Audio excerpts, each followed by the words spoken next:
अस्सलामुअलैकुम दोस्तों, welcome to the next video of the allrounders. आपने यकीनन हिचकी को रोकने के लिए मुख्तलिफ हरबे इस्तेमाल किए होंगे।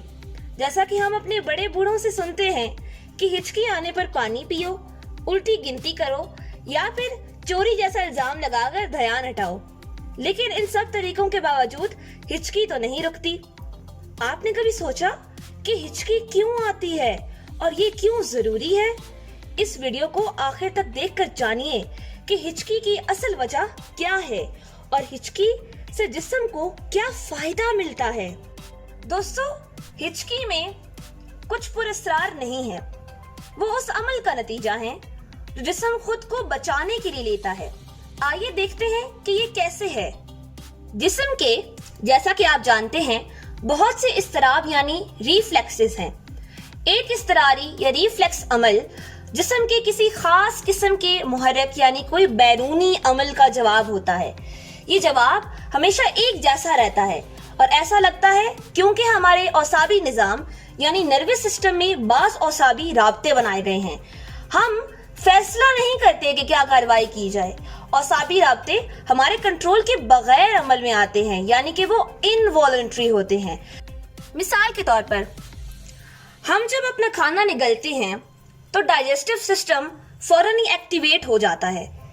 अब इसके अंदर काफी ज्यादा एयर पाथवेज और इसके अलावा काफी ज्यादा रिफ्लेक्सेस मौजूद हैं। जब खाना गलत रास्ते पर जाता है तो गैगिंग और गला घोंटना यानी चोकिंग रिफ्लेक्स एक्शन होता है जो खाने को बाहर निकालने की कोशिश करता है ताकि खाना किसी भी गलत एयर पाथवे के अंदर जाकर सांस की नाली तक ना पहुंचे। इससे बेहतर है कि इस एक छोटे रिफ्लेक्स के तौर पे वो हमारे जिस्म से बाहर निकल आए। इसी तरीके से एक और मिसाल देखिए, छींक और खांसी ऐसे आम इस्तराब हैं जिनमें एक हवा का धमाका होता है।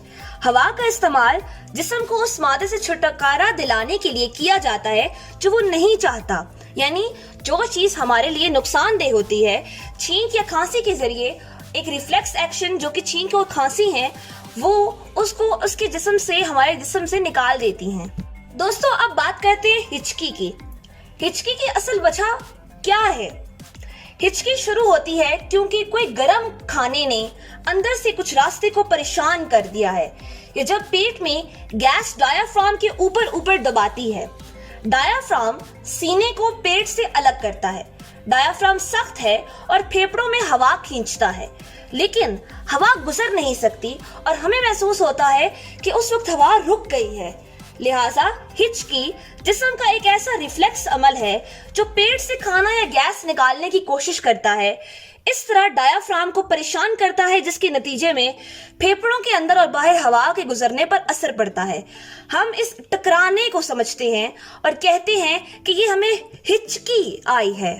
दोस्तों, मुझे उम्मीद है कि आज आपको हमारी बॉडी के मुख्तलिफ रिफ्लेक्सेस, जिनमें एक बहुत बड़ा रिफ्लेक्स यानी इज़्तिरारी अमल हिचकी है, उसके बारे में सब कुछ समझ आ गया होगा। और ये कि हिचकी कोई परेशानी की बात नहीं, बल्कि इससे हमारी बॉडी को, हमारे जिस्म को बहुत ज़्यादा फ़ायदा है, क्योंकि इससे अगर कोई गैर ज़रूरी खाने का मादा या गैस हमारे डायाफ्राम को अटकाती हैं कि हवा अंदर जाने से रुके, तो वो हिचकी के तौर पे, उस रिफ्लेक्स एक्शन के तौर पे हमारे मुंह से खारिज होती है। तो इस तरह हमारी बॉडी को फ़ायदा होता है। इसलिए हिचकी भी अल्लाह ताला की एक नेमत है, इसलिए इस पे भी छींक की तरह अल्लाह का शुक्र अदा करना चाहिए। तो दोस्तों, आई होप आपको ये वीडियो बहुत इन्फॉर्मेटिव लगी हो और पसंद आई हो। प्लीज़ इस चैनल को अगर सब्सक्राइब कर दें तो नेक्स्ट टाइम जो ऐसी नई वीडियो हम लेकर आएंगे आपको फ़ौरन उसका नोटिफिकेशन मिल जाएगा जब आप साथ उस बेल के आइकन को दबा देंगे। और अगली वीडियो में आपसे मुलाकात होगी। अल्लाह हाफिज़।